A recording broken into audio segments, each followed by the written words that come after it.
Hi readers, Chris here. Happy Valentine's Day. Today I'm going to be talking about the worst couples ever in fantasy books. Yes, if you've been here a long time, last year for Valentine's Day I did a best of, so like my favorite fantasy couples. If I can find that video from a year ago, I will link it above, but this year I thought it'd be fun to do something a little bit different, and I recently saw a video that Pax Panic did where she rated some of the best, worst horror romance couples. So I thought it would be a fun idea to do kind of a worst fantasy couple video. So that's what I'm going to be doing today. I only have 5 picked out, and these are not in any sort of order. And of course, these are only my opinions. Some of them may be controversial, but let's jump in with number 1, my first least favorite couple in all of fantasy books, and that's going to be Cersei and Jaime Lannister from the Game of Thrones series, or Song of Ice and Fire.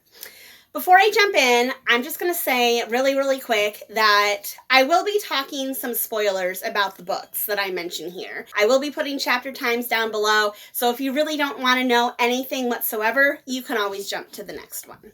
So with that said, Cersei and Jaime Lannister. Why are they one of the worst couples in fantasy?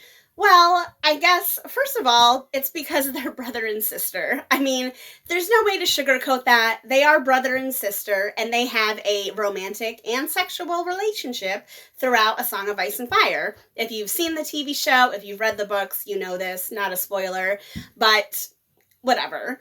And honestly, I wouldn't even think their relationship is that bad, because at least on Jaime's side, I feel like Jaime actually truly loves Cersei. As messed up as that is, I believe he does truly love her. But on the other side, I don't think that Cersei truly loves Jaime. I think she loves him as a brother, like a brother loves a sister, which is a whole nother level of, weird and grossness. But throughout the series, book and show, she constantly hooks up with other people. Like, she constantly uses, sex as a way to get what she wants. She has no loyalty to Jaime. She really uses him. So for the fact alone that they have a toxic, one-sided relationship where one person is more invested than the other, that's why they're on here. And then, of course, them being brother and sister just adds like a whole level. Oh, and not just brother and sister, I should say. Clarity, if for some reason you don't know this, they're twins. Not only are they brother and sister, they are twins. Yes, obviously they share a bond that no one else shares, but it shouldn't be a, I'm trying to think of a non-offensive way to say sexual, but they should not have a sexual bond as brother and sister twins, but it is what it is. George R.R. Martin, I don't know what you were thinking. Jaime and Cersei, not what a couple should be. Next up is going to be a couple from another popular fantasy series, and that's going to be Twilight. And no, I'm not talking about Bella and Edward here. Nope, I don't have a problem with them. He's 100, 200 years old. She's a young girl. I don't care. You do you. But what I do have a problem with is in the 4th book, when our shape-shifting werewolf Jacob lays his eyes on baby vampire Renesmee and automatically has some sort of romantic connection with her. Yes, that is what I just said. And a grown-up adult werewolf shifter man lays his eyes on a baby vampire and instantly falls in love with her. That is the stuff of nightmares. That is the stuff of nightmares. I don't know what she was thinking. I know it's intended to be like sweet. Everyone feels bad for Jacob because he didn't get with Bella. I was always Team Jacob, not Team Edward. Sorry. I was always Team Jacob, and I wanted him to be happy. And for some reason, when he lays his eyes on this baby vampire, he's in love with her. I don't think that was the answer. I don't think that was the right path for him. So I don't know what to say about it really, other than it's really, really weird. The book doesn't go like super in depth into it, which is a good thing. But I have to say that whole dynamic, that whole relationship is totally not necessary in this story. Really, really weird. And yeah, the stuff of nightmares, like I said. So Jacob and Renesmee, no.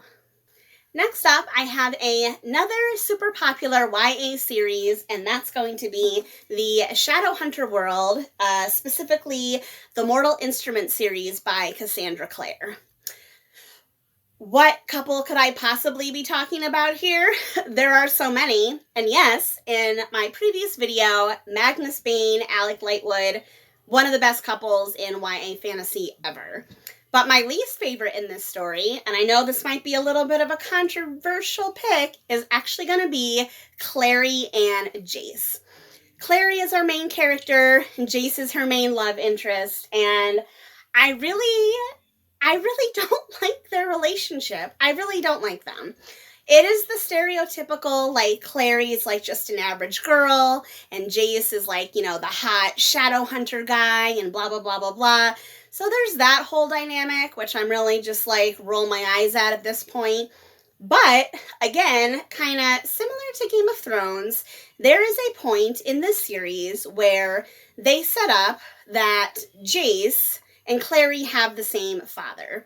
Now, we find out later in the series that that is not true, but for a good chunk of, I think it's this book in particular, it could be the next one. Sorry, I haven't read these in a while.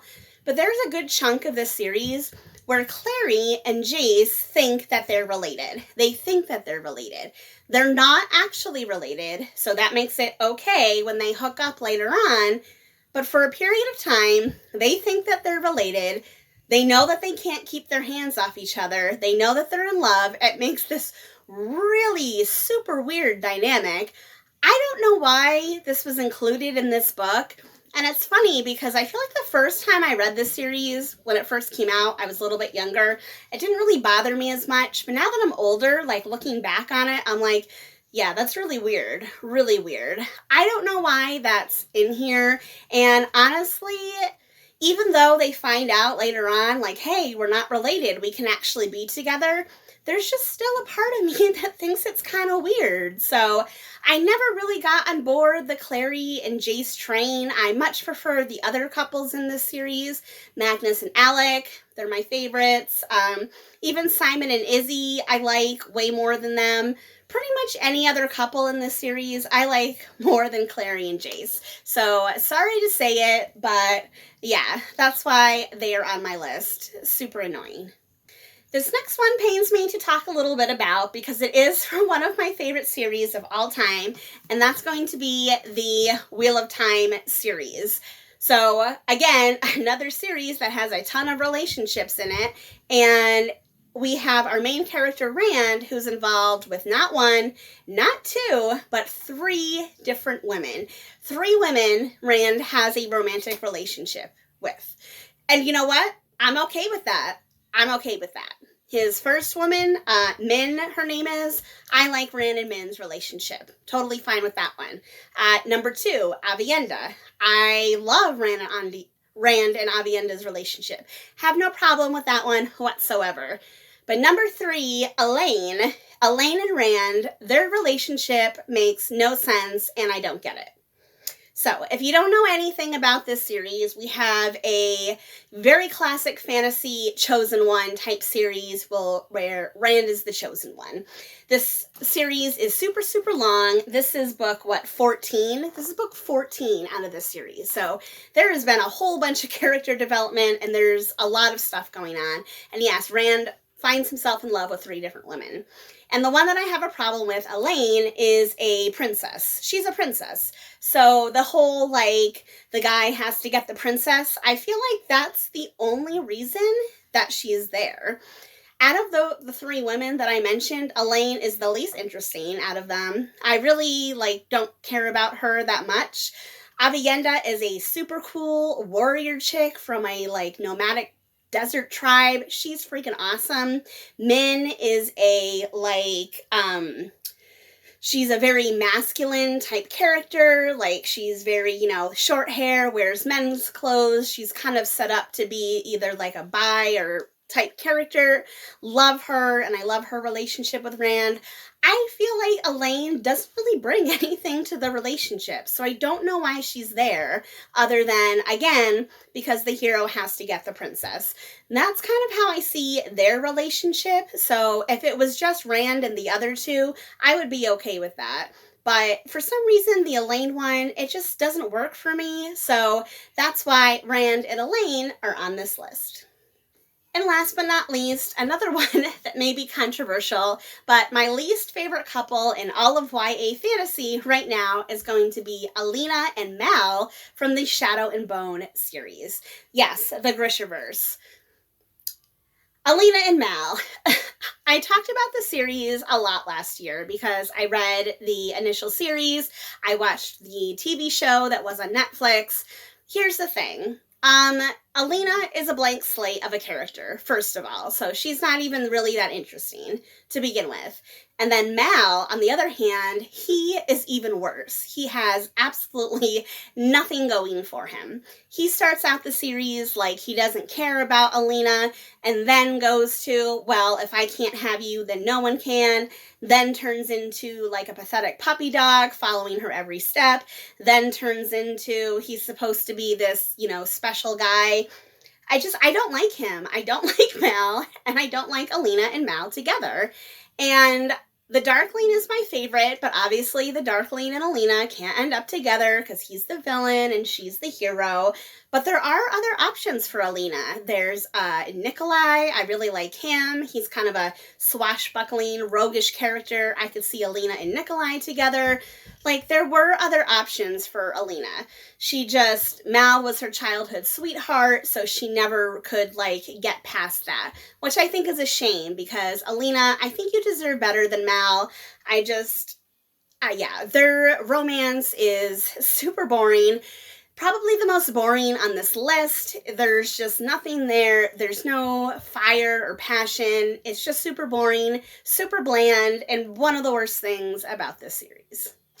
That is all for my list today. I hope that you and your loved ones have a happy Valentine's Day or Galentine's Day or whatever else you celebrate. Jack and I will be here reading our books, having a good time. Jack.